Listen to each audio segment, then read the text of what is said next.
Cada mes había un empleado más en la nómina que nadie en la oficina podía nombrarme, y cuando until quién era, entendí por qué nadie quería hablar de eso. Llevaba 4 meses procesando la liquidación de sueldos de la empresa cuando until, por primera vez, un nombre en la planilla que no reconocía. No era raro en sí mismo, la empresa tenía casi 120 empleados repartidos en 3 sucursales, era normal no conocer a todos personalmente. Lo raro fue que, cuando until, casi por rutina, a la sucursal que figuraba asociada a ese nombre para confirmar un dato bancario, nadie ahí había escuchado hablar de esa persona en su vida. Tardé casi 3 meses en entender qué estaba pasando realmente, y cuando until, la persona que menos esperaba resultó estar en el centro de todo. Tengo 27 años, estudié recursos humanos, y hace poco más de un año conseguí trabajo como analista de nómina en una empresa de logística y distribución, una de esas empresas medianas que uno nunca ve en las noticias pero que mueve una cantidad enorme de camiones, depósitos y empleados todos los días. Mi trabajo consiste,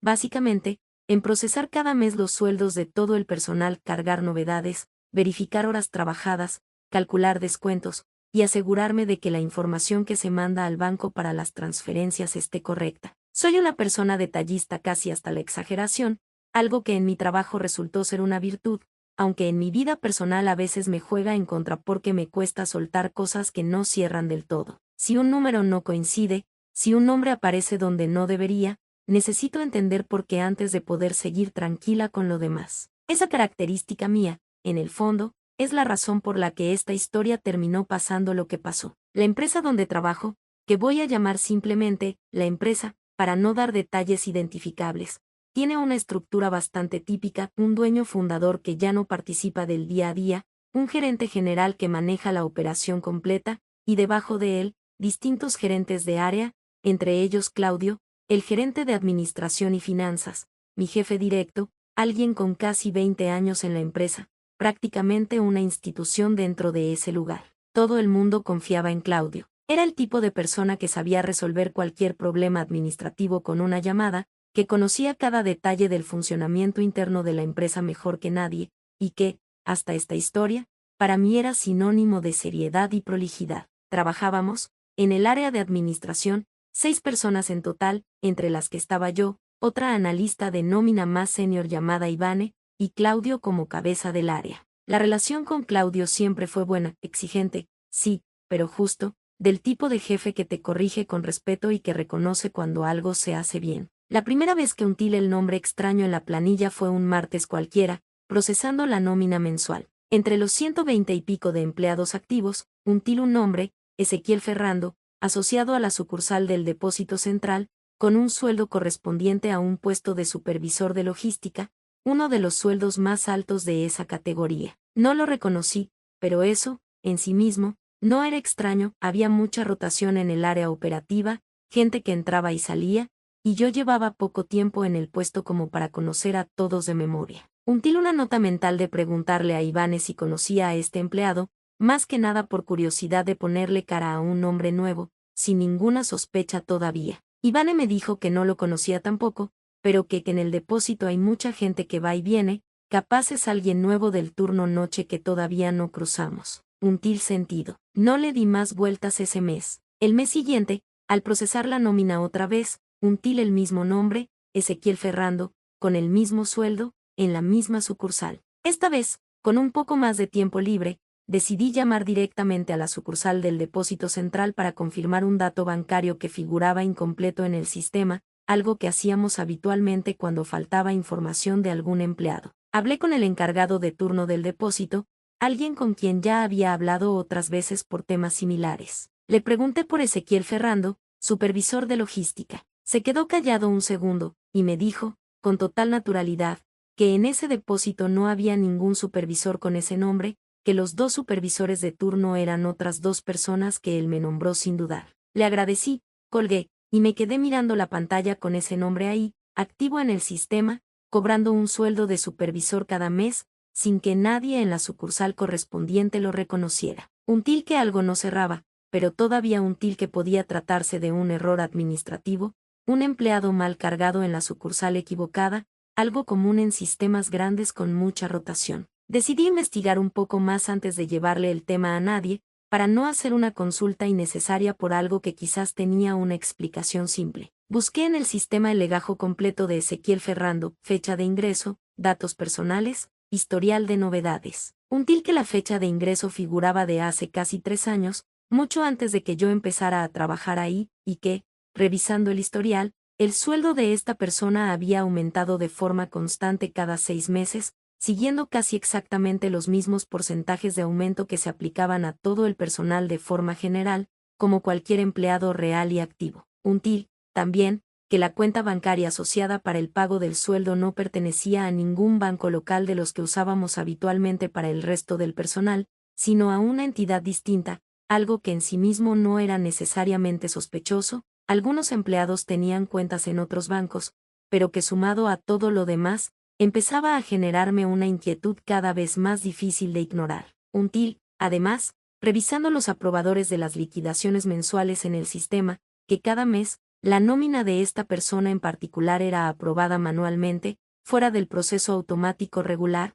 siempre por el mismo usuario, el de Claudio, actualización 1. Con esta información útil que no podía simplemente preguntarle a Claudio directamente sobre esto sin tener más claridad primero, en parte porque no quería acusarlo de nada sin fundamento, y en parte porque, si efectivamente había algo irregular, preguntarle directamente al responsable de aprobar esos pagos podía hacer que la situación se resolviera, se tapara, antes de que yo entendiera realmente qué estaba pasando. Decidí, en cambio, hablar con Ivane, mi compañera más senior, para ver si ella, con más años en la empresa, tenía algún recuerdo o información sobre este nombre. Le mostré, con cuidado, lo que había encontrado. Ivane se quedó pensativa un buen rato, y me dijo algo que no esperaba. Ese nombre me suena de algún lado, pero no de la empresa. Me suena de hace años, de una charla de pasillo random. Déjame pensar. 2 días después, Ivane me buscó en mi escritorio, con cara seria, y me dijo que había recordado de dónde le sonaba el nombre. Ezequiel Ferrando era, según ella recordaba, el nombre de un sobrino de Claudio, alguien de quien Claudio había hablado, hace años, en alguna reunión informal de oficina, comentando que el pibe estaba buscando laburo, capaz en algún momento se sumaba al equipo. Con este dato nuevo, until que la pieza empezaba a tomar una forma bastante clara, aunque todavía sin pruebas concretas de mala intención, era posible que Claudio hubiera dado de alta, en el sistema, a su propio sobrino, en un puesto que en realidad esta persona nunca ocupó, cobrando un sueldo real cada mes, sin trabajar efectivamente en la empresa. Esa noche, no pude dejar de pensar en las implicancias de esto. Si mi sospecha era correcta, estábamos hablando de un desvío de fondos sostenido durante casi 3 años, usando el sistema de nómina de la empresa, con la complicidad, al menos, de quien aprobaba esos pagos mes a mes, Claudio, mi propio jefe directo, alguien en quien había confiado plenamente hasta ese momento. Le comenté, con mucho cuidado, mi inquietud a Ivane, preguntándole qué pensaba que debíamos hacer. Ivane, más cautelosa que yo por naturaleza, me dijo que tuviéramos mucho cuidado antes de hacer cualquier movimiento, porque si nos equivocábamos, o si Claudio se enteraba de que estábamos investigando esto por nuestra cuenta, las consecuencias para nosotras, dentro de la empresa, podían ser mucho peores que para él, que llevaba 20 años ahí y tenía mucho más peso institucional que cualquiera de las dos. Unas semanas después, mientras procesaba otra liquidación mensual, Until, algo que sumó una pieza más al problema, además de Ezequiel Ferrando, Until, revisando con más atención el listado completo de empleados de todas las sucursales, otro nombre que tampoco lograba ubicar en ninguna de las áreas que conocía, Marisa Peitivi, cargada como asistente administrativa en la sucursal norte, también con aprobación manual mensual del mismo usuario, el de Claudio. Llamé a la sucursal norte, con la misma excusa de confirmar un dato bancario, y otra vez Until la misma respuesta, nadie ahí reconocía ese nombre. Ya no se trataba de un caso aislado, sino de un patrón, al menos 2 personas, posiblemente más, cobrando sueldos reales cada mes, sin trabajar efectivamente en ningún puesto de la empresa, con la aprobación directa de Claudio, actualización 2. Con 2 casos confirmados, Until que Ivane y yo necesitábamos llevar esto a alguien con autoridad suficiente para actuar, pero fuera del área de Claudio, para evitar que la información se filtrara antes de tiempo. Después de pensarlo mucho, decidimos hablar directamente con Gerencia General, algo que nunca habíamos hecho antes de forma individual, saltando por completo la estructura jerárquica normal. Pedimos una reunión, con la excusa formal de una consulta sobre un proceso de nómina, sin especificar detalles por adelantado, para evitar que la información llegara antes de tiempo a Claudio, dado que compartían la misma oficina y hablaban a diario. En esa reunión, con el gerente general, un hombre serio, de pocas palabras, presentamos todo lo que teníamos, los dos nombres, las fechas de ingreso, los sueldos, el patrón de aprobación manual siempre asociado al mismo usuario, y la confirmación telefónica de que ninguna de las dos sucursales reconocía a estas personas como empleados reales. El gerente general escuchó todo en silencio, tomando notas, sin interrumpir ni una sola vez. Al final, nos agradeció por traerle esta información, nos pidió absoluta discreción, y nos dijo que iba a manejar el tema con auditoría interna antes de tomar cualquier decisión. Los días siguientes fueron extraños en la oficina. Claudio seguía comportándose con total normalidad, sin ningún indicio de sospechar que estábamos siendo escuchadas por gerencia general sobre este tema. Hasta que, casi 2 semanas después, un equipo de auditoría externa había sido convocado, con la excusa oficial de una revisión de rutina de procesos administrativos, algo que en su momento no generó demasiada alarma en el resto de la oficina, pero que Ivane y yo sabíamos exactamente a qué respondía. La auditoría duró casi 3 semanas. Durante ese tiempo, Claudio se mostró cada vez más tenso, aunque sin decir nada directamente sobre el motivo. Finalmente, fuimos convocadas, Ivane y yo, junto con Claudio, a una reunión con gerencia general y el equipo de auditoría, donde se presentaron los resultados formales de la revisión. Ahí, frente a todos, la magnitud completa de lo que habíamos descubierto. No eran 2 casos, sino 4, en total, distribuidos entre distintas sucursales a lo largo de casi 4 años, todos aprobados manualmente por Claudio, sumando un monto total de dinero desviado que, según el informe de auditoría, superaba ampliamente lo que yo había imaginado en un principio. Lo que no esperaba, y que cambió completamente como toda esta historia, fue lo que Claudio dijo cuando finalmente le preguntaron, directamente, sobre estos nombres. No negó nada, pero tampoco lo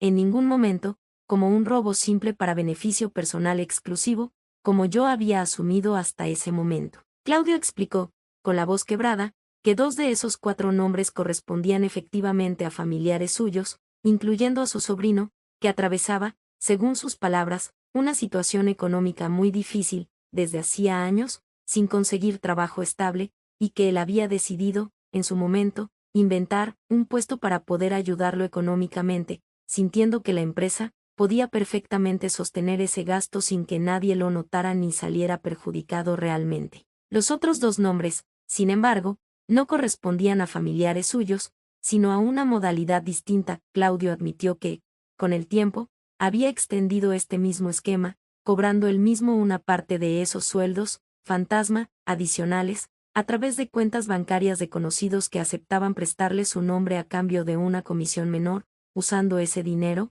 según sus palabras, para cubrir deudas personales que había acumulado en los últimos años, que nunca había contado a nadie en la oficina. Escuchar esto, en vivo, delante de todos, generó en mí una mezcla de sentimientos que todavía hoy me cuesta ordenar del todo. Por un lado, lo que Claudio había hecho era, sin dudas, un desvío de fondos sostenido, deliberado, usando su posición de confianza dentro de la empresa. Por otro lado, escuchar el contexto humano detrás de al menos una parte de esa decisión, ayudar económicamente a un familiar en una situación desesperada, hacía que la situación se sintiera menos en blanco y negro de lo que yo había imaginado durante los meses de investigación. No me correspondía a mí, en esa reunión, decidir qué consecuencias debía enfrentar Claudio. Esa decisión quedó en manos de gerencia general, con asesoramiento legal externo. Lo que sí en ese momento, fue que había hecho lo correcto al llevar esta información a quien correspondía, en vez de quedarme callada por lealtad mal entendida hacia un jefe que,